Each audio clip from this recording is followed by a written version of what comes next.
मैं doctor Rajendra Kumar, associate professor in chemistry, government girls college Chomu, इस वर्ष बीएससी पार्ट सेकंड में आपको केमिस्ट्री का फर्स्ट पेपर इनऑर्गेनिक केमिस्ट्री पढ़ाऊँगा। तो आज हम सर्वप्रथम सिलेबस के बारे में चर्चा करते हैं। इनऑर्गेनिक केमिस्ट्री का सिलेबस कुल 5 यूनिट में डिवाइडेड है। पहली यूनिट है chapter number 1, chemistry of elements of first transition series.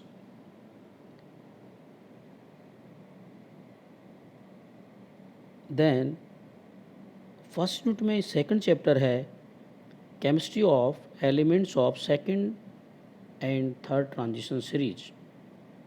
उसके पश्चात unit number second chapter number third है कोऑर्डिनेशन कंपाउंड्स। उसके पश्चात है यूनिट नंबर थर्ड, जिसमें 2 लेसन हैं, 2 चैप्टर हैं। Unit number fourth chemistry of lanthanides and unit number fifth chemistry of actinide elements. उसके पश्चात यूनिट नंबर फोर्थ है chapter number sixth oxidation and reduction.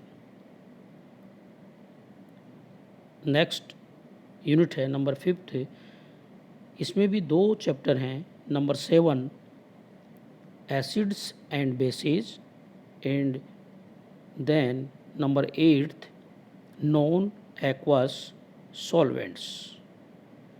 ये कुल मिलाकर के 8 चैप्टर हैं, जिन्हें हमें 1 बाय 1 करके पढ़ना है। तो सबसे पहले मैं इन चैप्टर्स को कवर करने के लिए जो मार्केट में बुक्स प्रचलित हैं, उपलब्ध हैं, उनके बारे में आपको बताता हूँ। इस समय केवल मुख्य रूप से 3 पुस्तकें मार्केट में प्रचलित हैं, जो कि वेल नोन हैं। सर्वप्रथम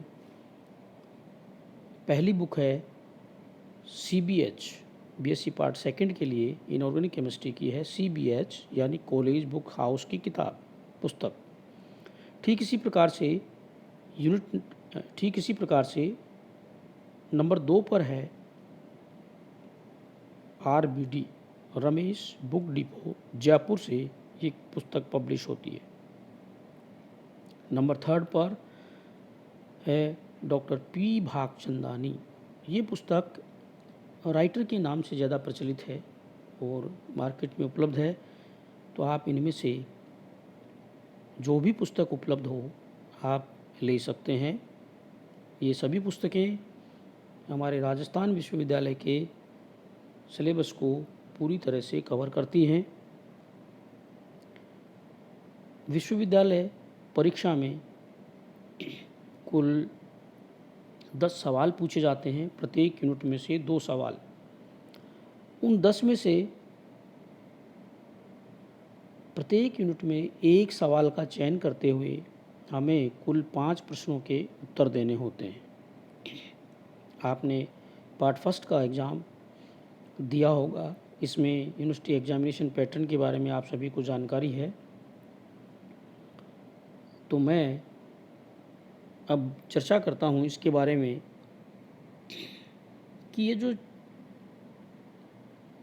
यूनिट्स दे रखी हैं, इनमें पहला जो चैप्टर है उसमें हम ट्रांजिशन एलिमेंट्स क्या हैं, क्या उनकी बेसिक प्रॉपर्टीज़ हैं, उनके इलेक्ट्रॉनिक विन्यास क्या हैं,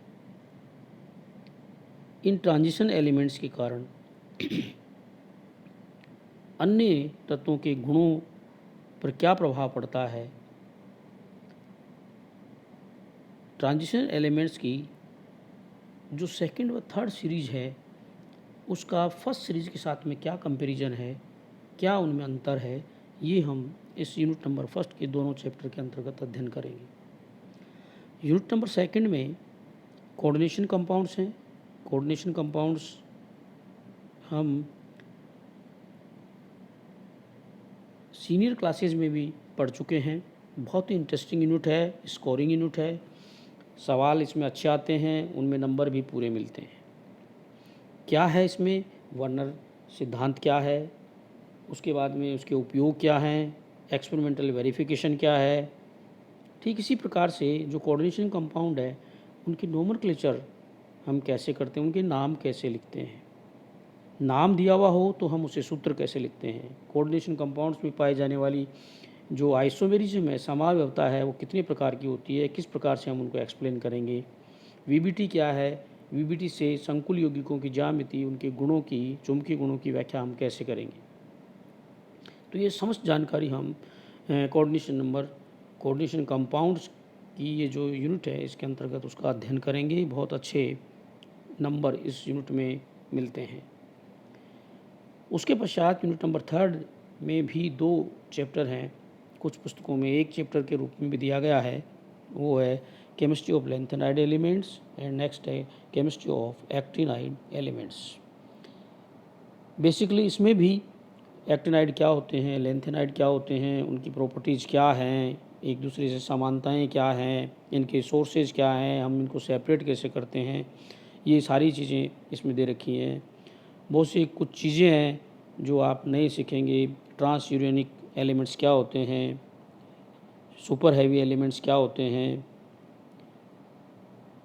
मैन मेड आर्टिफिशियल एलिमेंट्स कौन से हैं, यूरेनियम की कौन सी अभिक्रियाएं हैं, ये सारी चीज़ें अपन इसके अंतर्गत यूनिट नंबर थर्ड में अध्ययन करेंगे। यूनिट नंबर फोर्थ के अंतर्गत दे रखा है oxidation and reduction. Oxidation and reduction के बारे में हम जब से केमिस्ट्री पढ़ना प्रारंभ किया तब से पढ़ते आ रहे हैं। उनकी कौन कौन से प्रकार से, किस प्रकार से हम परिभाषाएं दे सकते हैं, मॉडर्न उनकी परिभाषा क्या है कि ऑक्सीकरण क्या होता है, अपक्षय क्या होता है, इसके आधार पर हम किन किन बिंदुओं का एक्सप्लेनेशन कर सकते हैं, केमिकल इक्वेशन है, संतुलित कैसे करेंगे, ये समस्त जानकारी इसके अंतर्गत दी गई है। इसके जो कुछ चीज़ें नई आप सीखेंगे वो है कि कुछ डायग्राम्स बनाए जाएंगे। लैटिमर डायग्राम कैसे बनाते हैं, ईएमएफ डायग्राम किसको कहते हैं, पोरबेक्स डायग्राम क्या होता है, ये सारी जानकारी इसके अंतर्गत हम पढ़ेंगे। उसके पश्चात यूनिट नंबर फिफ्थ भी 2 लेसन कवर करती है, जिसमें पहला दे रखा है एसिड एंड बेसिस। एसिड और बेस की परिभाषाएं क्या हैं, कौन कौन से जो कॉन्सेप्ट हैं जो एसिड बेस को प्रभावित करते हैं, परिभाषित करते हैं, और एसिड क्या होते हैं, कौन उनसे अभिलाक्षणिक, कौन से उनके अभिलाक्षणिक गुण होते हैं, बेस क्या होते हैं, उनके अभिलाक्षणिक गुण क्या होते हैं।